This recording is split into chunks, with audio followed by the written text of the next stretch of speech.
નમસ્કાર વિદ્યાર્થી મિત્રો, ધોરણ 10 વિષય વિજ્ઞાન ચેપ્ટર 1માં ભાગ 3માં આજે આપણે સમતોલિત રાસાયણિક સમીકરણ વિશે અભ્યાસ કરીશું,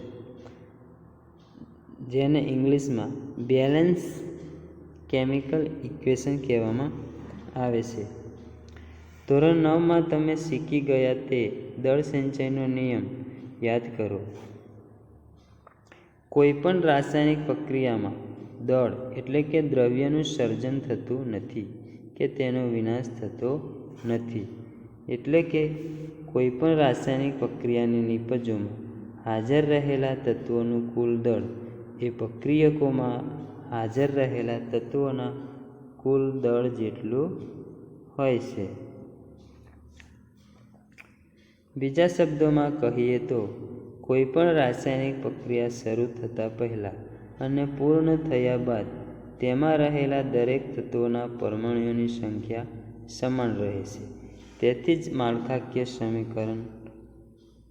જ માળખાકીય રાસાયણિક સમીકરણને સમતોલિત કરવું જરૂરી બને છે.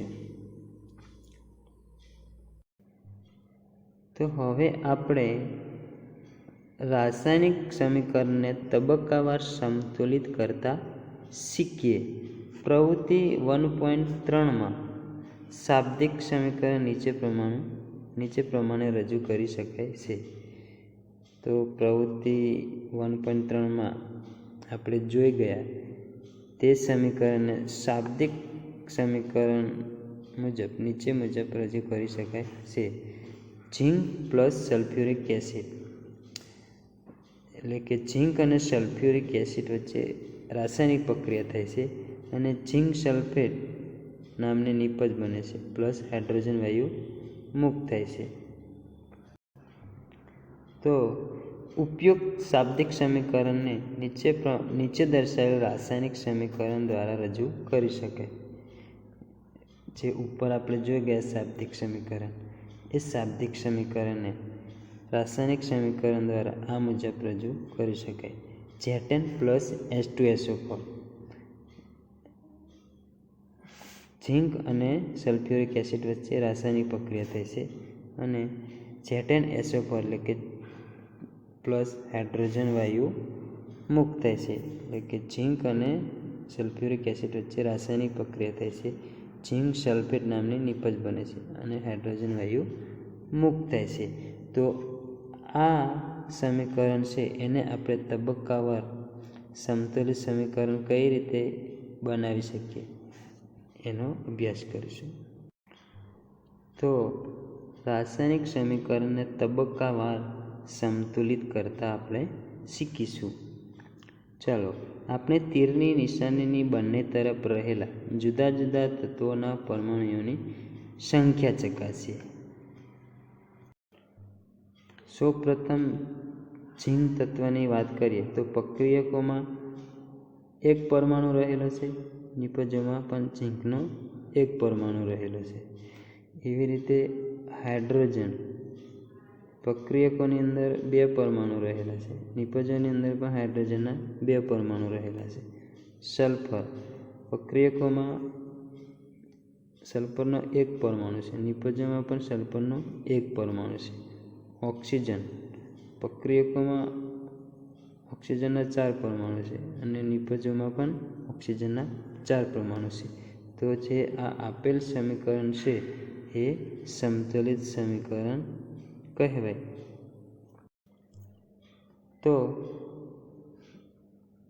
સમીકરણ 1.3માં તીરની નિશાનીની બંને તરફ દરેક તત્વના પરમાણુઓની સંખ્યા સમાન થાય છે, તેથી તે સમતોલિત રાસાયણિક સમીકરણ કહેવાય છે. નીચે દર્શાવેલ રાસાયણિક સમીકરણને સમતોલિત કરવાનો પ્રયત્ન કરીએ. તો Fe પ્લસ H2O વચ્ચે રાસાયણિક પ્રક્રિયા થાય છે અને Fe3O4 પ્લસ H2O જેવી આપણને નિપજ મળે છે. તો આ રાસાયણિક સમીકરણને આપણે તબક્કાવાર સમતોલિત કરવાનો પ્રયત્ન કરીશું. સોપાન 1. રાસાયણિક સમીકરણને સમતુલિત કરવા માટે સૌપ્રથમ દરેક સૂત્રની ફરતે એક ખાનું બોક્સ બનાવો. સમીકરણને સમતુલિત કરતી વખતે ખાનાઓની અંદર કોઈ ફેરફાર કરશો નહીં. તો તમે સમીકરણમાં જોઈ શકો છો કે રાસાયણિક સમીકરણને સંતુલિત કરવા માટે સૌપ્રથમ દરેક સૂત્રની ફરતે એક બોક્સ બનાવવાનું છે અને સમીકરણને સંતુલિત કરતી વખતે ખાનાઓની અંદર કોઈ ફેરફાર કરવાનો નહીં. સોપાન 2. અસમતુલિત સમીકરણ 1.5માં હાજર રહેલા જુદા જુદા તત્વોના પરમાણુની સંખ્યાની યાદી બનાવો. તો તમે જોઈ શકો છો Fe વાત કરીએ તો Feની અંદર પ્રક્રિયકોમાં Feનો એક પરમાણુ છે, જ્યારે નિપજોમાં Feના 3 પરમાણુ છે. હાઇડ્રોજનની વાત કરીએ તો પ્રક્રિયકોમાં હાઇડ્રોજનના 2 પરમાણુ છે, નિપજોમાં હાઇડ્રોજનના 2 પરમાણુ છે. એટલે હાઇડ્રોજન સમતુલિત છે. ઓક્સિજનની વાત કરીએ તો પ્રક્રિયકોમાં ઓક્સિજનનો 1 પરમાણુ છે અને નિપજોમાં ઓક્સિજનના 4 પરમાણુ છે.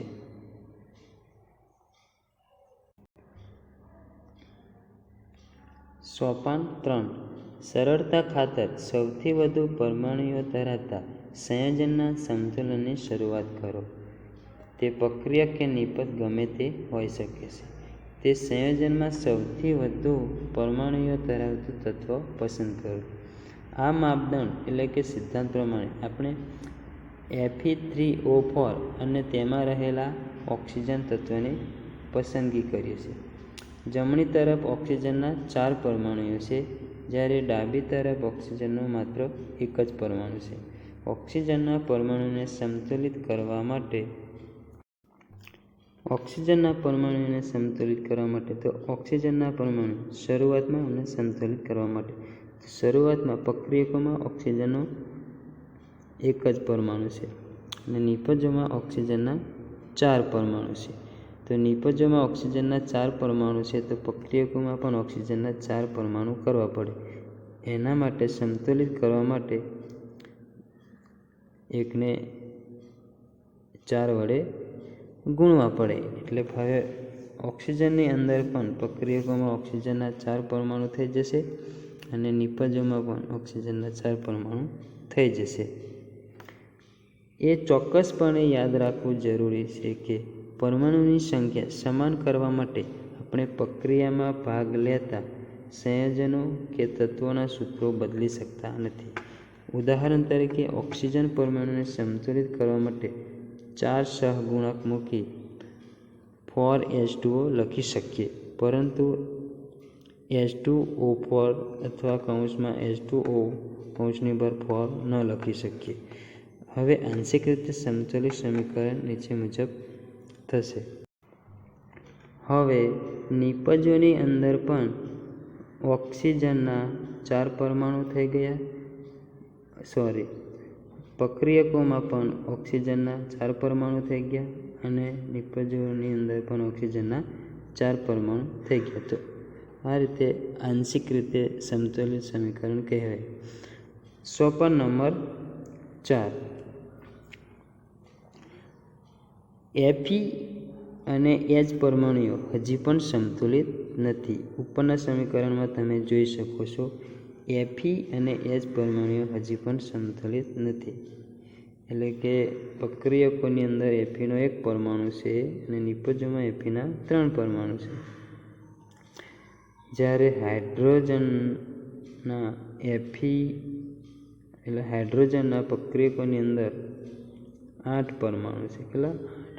જ્યારે નિપજોમાં હાઇડ્રોજનના 2 પરમાણુ છે. એટલે હજી પણ આ સમીકરણ સંતુલિત નથી. એના માટે આપણે સોપાન 4 જોઈશું. સોપાન 4. Fe અને હાઇડ્રોજન પરમાણુઓ હજી પણ સંતુલિત નથી. આ તત્વો પૈકી કોઈ એકને પસંદ કરીને આગળ વધીશું. આપણે આ આંશિક રીતે સમતુલિત સમીકરણમાં હાઇડ્રોજન પરમાણુને સંતુલિત કરીએ. હાઇડ્રોજન પરમાણુની સંખ્યા સમાન કરવા માટે જમણી તરફ હાઇડ્રોજન અણુઓની સંખ્યા 4 કરો. હાઇડ્રોજનના પરમાણુ. તો પ્રક્રિયકોમાં હાઇડ્રોજનના પરમાણુ કેટલા છે? 8. જ્યારે નિપજોમાં હાઇડ્રોજનના પરમાણુ 2 છે. તો સમતુલિત કરવા માટે નિપજોમાં પ્રક્રિયકોમાં હાઇડ્રોજનના પરમાણુ 8 છે. એના માટે નિપજોમાં પણ હાઇડ્રોજનના 8 પરમાણુ કરવા માટે 4 સહગુણક વડે 2ને ગુણવું પડશે. એટલે હાઇડ્રોજનના પણ નિપજોમાં અને પ્રક્રિયકોમાં 8 પરમાણુ થઈ જશે. તો સમીકરણ આ પ્રમાણે થશે. હવે તમે જોઈ શકો છો હાઇડ્રોજનના પ્રક્રિયકોમાં 8 પરમાણુ થઈ ગયા, 4 દુ 8, અને નિપજોમાં પણ હાઇડ્રોજનના 8 પરમાણુ થઈ ગયા. તો હવે આ સમીકરણ આંશિક રીતે સમતુલિત સમીકરણ કહેવાય.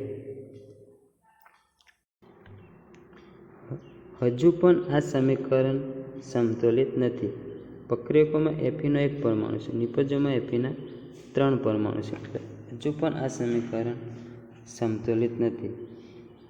તો હવે આપણે એફીને સમતુલિત કરીશું. તો સોપાન નંબર 5 ઉપયોગ સમીકરણ આપણે જોઈ ગયા. તો ઉપયોગ સમીકરણ ચકાસો અને સમતુલિત ન હોય તેવું ત્રીજું તત્વ પસંદ કરો. તો આપણે જોયું ત્રીજું તત્વ છે આયન. તમે જોશો કે માત્ર એક જ તત્વનું સમતુલન બાકી છે અને તે આયન એટલે કે લોખંડ છે. તો આયન એટલે કે લોખંડના પરમાણુઓ પ્રક્રિયકોમાં અને નિપજોમાં. તો આયનની અંદર શરૂઆતમાં એટલે કે પ્રક્રિયકોમાં આયનનો 1 પરમાણુ છે, જ્યારે નિપજોમાં આયનના 3 પરમાણુ છે. તો સમતુલિત કરવા માટે પ્રક્રિયકોમાં 1 પરમાણુ છે આયનનો અને નિપજોમાં આયનના 3 પરમાણુ છે. તો પ્રક્રિયકોમાં પણ આયનના 3 પરમાણુ કરવા માટે એને 3 સહગુણક વડે ગુણવા પડશે. એના કારણે પ્રક્રિયકોમાં પણ આયનના 3 પરમાણુ થઈ જશે અને નિપજોમાં પણ આયનના 3 પરમાણુ થઈ જશે. એફીને સંતુલિત કરવા માટે આપણે ડાબી તરફ એફીના 3 પરમાણુ લઈએ. હવે તમે જોઈ શકો છો પ્રક્રિયકોની અંદર એફીના 3 પરમાણુ થઈ ગયા, નિપજોમાં પણ એફીના 3 પરમાણુ થઈ ગયા. ઓક્સિજનના પણ પ્રક્રિયકોમાં 4 પરમાણુ થઈ ગયા અને નિપજોમાં પણ ઓક્સિજનના 4 પરમાણુ થઈ ગયા. હાઇડ્રોજનના પ્રક્રિયકોમાં 8 પરમાણુ છે અને નિપજોમાં પણ હાઇડ્રોજનના 8 પરમાણુ થઈ ગયા. તો હવે આપણું સમીકરણ સંપૂર્ણ રીતે સંતુલિત થઈ ગયું. તબક્કો 6. અંતમાં સમતુલિત સમીકરણની ખરાઈ કરવા માટે આપણે સમીકરણની બંને તરફ રહેલા દરેક તત્વના પરમાણુઓની ગણતરી કરી. તો આપણે જોયું તેમ હવે પ્રક્રિયકોમાં પણ અને નિપજોમાં પણ દરેક તત્વના પરમાણુઓની સંખ્યા સમાન થઈ ગઈ. એટલે આ સમીકરણને આપણે સમતુલિત સમીકરણ કહીશું. સમીકરણ 1.9માં બંને તરફ રહેલા તત્વોના પરમાણુઓની સંખ્યા સમાન છે. હવે આ સમીકરણ સંતુલિત છે. રાસાયણિક સમીકરણોને સંતુલિત કરવાની આ પદ્ધતિ હીટ એન્ડ ટ્રાયલ પદ્ધતિ કહેવાય છે, કારણ કે આપણે પ્રયત્નો દ્વારા નાનામાં નાના પૂર્ણાંક સહગુણાંક વડે સમીકરણને સંતુલિત કરવાનો પ્રયત્ન કરીએ છીએ. તો તમારે યાદ રાખવાનું, રાસાયણિક સમીકરણને સંતુલિત કરવાની આ પદ્ધતિને હીટ એન્ડ ટ્રાયલ પદ્ધતિ કહેવામાં આવે છે.